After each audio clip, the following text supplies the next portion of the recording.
Hello, welcome to The Alcohol Experiment by Annie Grace, read by me, Melissa O'Malley.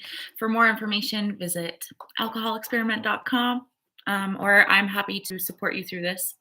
Today is day 10, dealing with sugar cravings, which is a big thing, and I know it's happening in my group right now. So we're going to hop into it. We start with a quote. This one is anonymous. It says, "Be gentle with yourself. You're doing the best you can." All right. It might surprise you to learn that you may experience heightened sugar cravings during this challenge. This can happen for a number of reasons. First, most alcoholic drinks contain more than alcohol. In fact, they contain quite a bit of sugar. So your brain is accustomed to the sugar rush from the drink of your choice, which will create an intense craving for sugar. Second, both sugar and alcohol create a similar kind of response in the brain.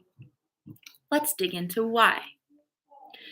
When the brain perceives something as being important to survival, it produces a chemical called dopamine in response.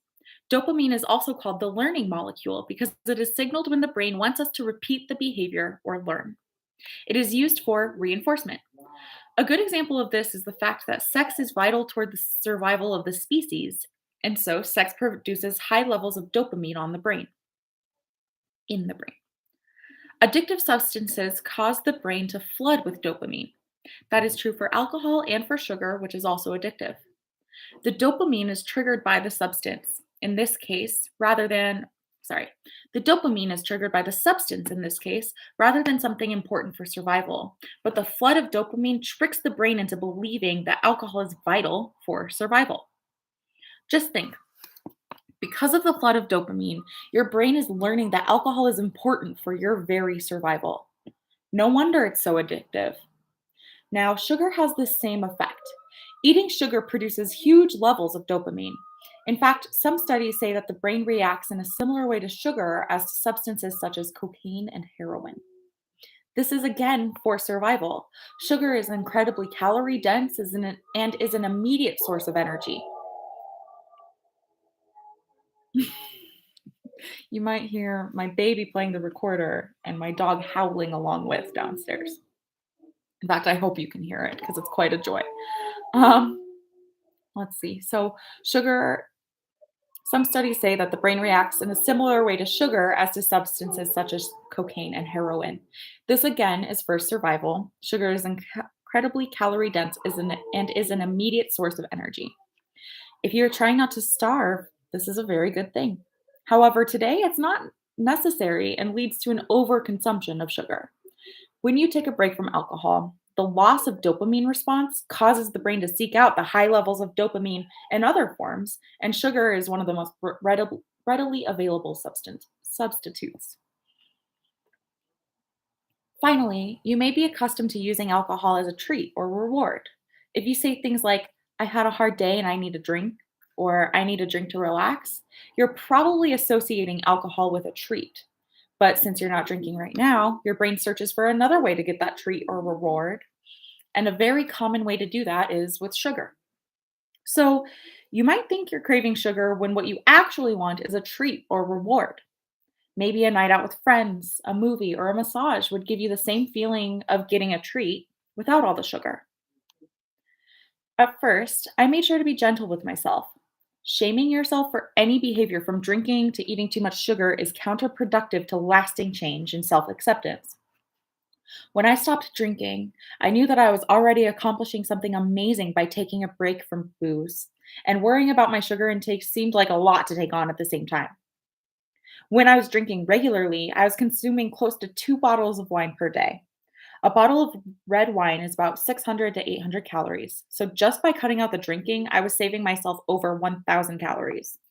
For someone drinking the equivalent amount in beer or mixed drinks, the calorie count is much higher. I was so happy and proud of myself that I consciously allowed myself to indulge in other areas.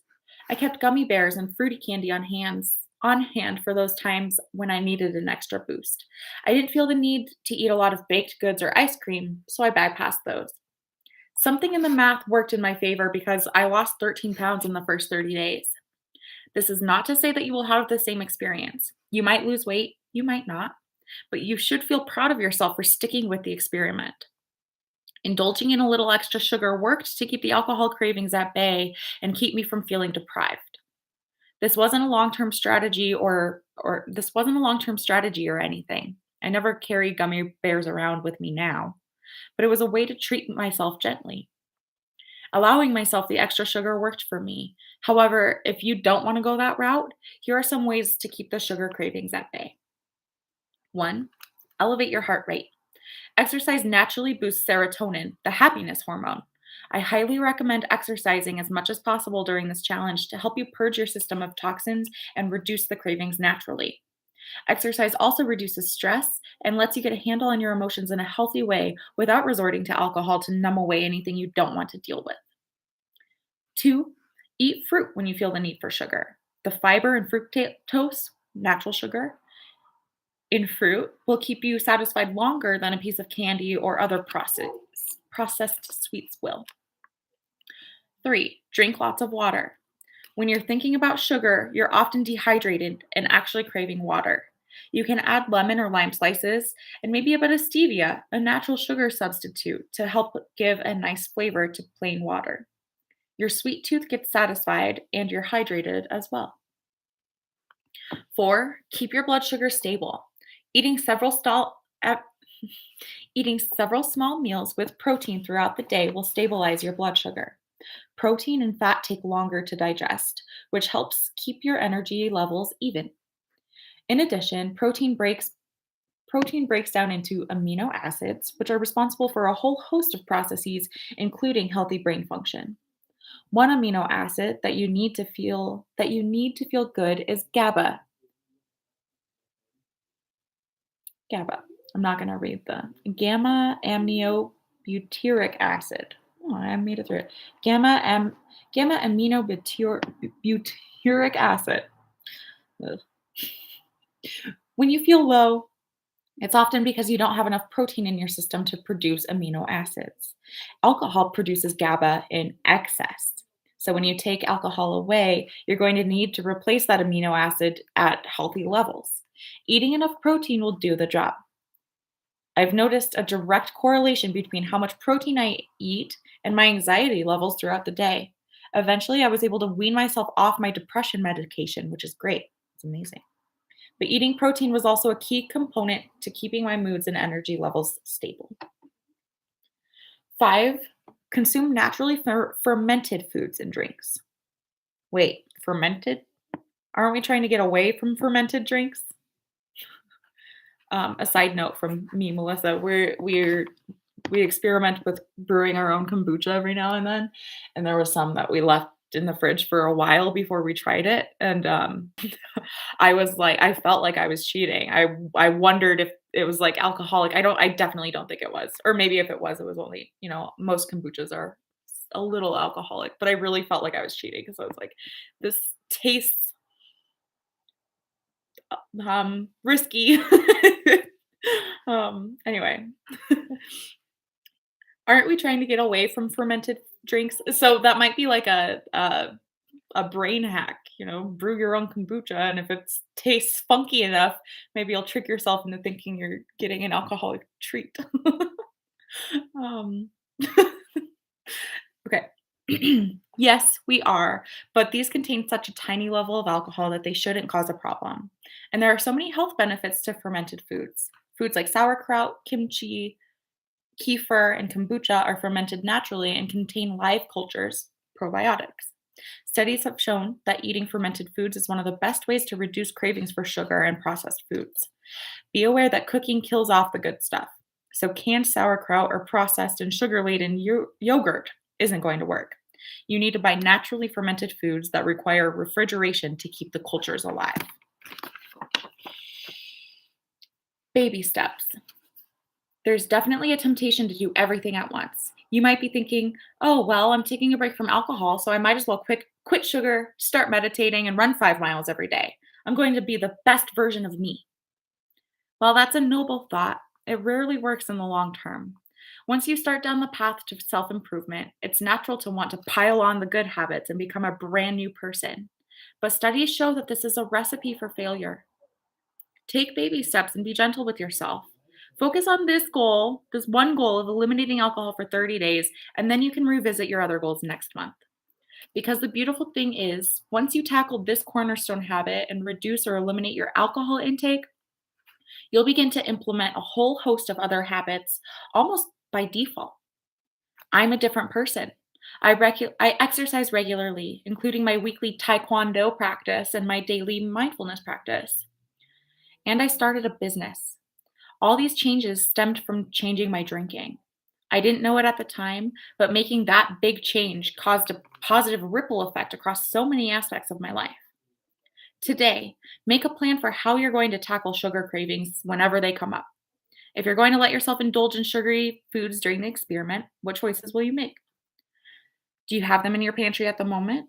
If not, you might want to consider stocking up. If you plan to exercise, what will you do exactly? How can you prevent those cravings from showing up in the first place? Day 10 journal questions. Remember, all the wisdom you seek is actually inside you. The most important words in this experiment are the ones you tell yourself. Take some time to answer these questions in a journal, a voice memo to yourself, or simply by speaking the answers out loud for only you to hear. 1. Sugar and your experiment. What is your plan for handling sugar cravings? Have you been dealing with this already? Are you planning to let yourself indulge, or will you try to avoid extra sugar?